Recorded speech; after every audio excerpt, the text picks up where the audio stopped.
Hello everyone, it's been a minute, and for that I do apologize, but today we're going back to our Thoughts on the Track series, as Wave 4 was recently released for Mario Kart 8 Deluxe's DLC Booster Pass. Now if you're unfamiliar with the series, Thoughts on the Track is exactly what it sounds like. I review each track for about 5 minutes. It used to be a YouTube Shorts thing for 1 minute, but I didn't want to cave to the TikTok crowd anymore, I suppose. Anyway, Wave 4. Oh boy, this might be the best wave yet. Some of the tracks came back with stunningly good visuals. There is one new track that I think is all the rage.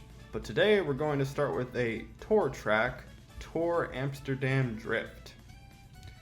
Now what do I think of Amsterdam Drift? Well, it's certainly got some visual appeal to it.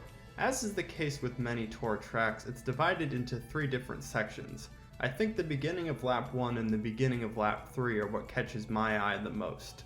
First, you start off with this picturesque glide through a bunch of windmills and trees. I guess Amsterdam is very eco-friendly. Then to begin lap 3, you have a chance for a really nice purple mini turbo as you turn past a field of flowers and piranha plants. So it's challenge, beauty, and enjoyable track design all in one. The second lap isn't quite as interesting to me.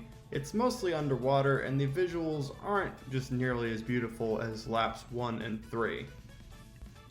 However, this gets me into track design, and there is a cool section in lap 2 where you can use the jet stream underwater to leap above the ground and go up to a platform above the water. That feels pretty awesome.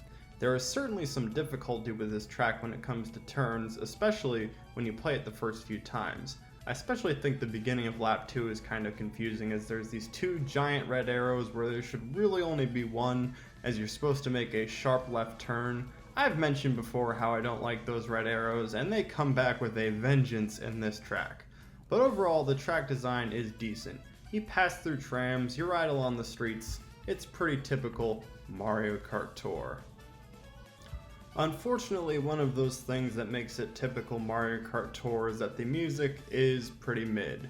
It seems to alternate between 2 instruments, one of which is quite cheerful, but the other being muffled. If you play the track, you'll get what I mean. It kind of just sounds like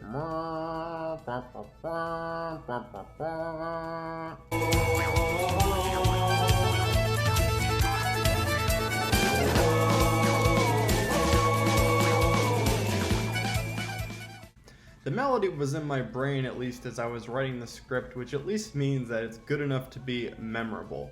But is it the catchiest melody in Mario Kart? No, far from it, and far from it in this particular wave. The music is not great. Overall, TOTT Amsterdam Drift feels like a Mario Kart Tour remake that we've seen many times throughout this booster course pass. You drive along the streets, you bop along to some pretty mid music, but you enjoy some nice visuals as you pass your way through a pretty world city. As I mentioned, the windmills at the beginning and the flowers at the end are true highlights of this track, showing off some true beauty of the Netherlands. The track design has that great turn at the end as you're following along the flowers and piranha plants, plus that jet boost in the water section in lap 2. I'd say if this track was released in Wave 1, it might have stuck out as one of the best. But since it was released in Wave 4, it instead sticks out as one of the worst in its wave.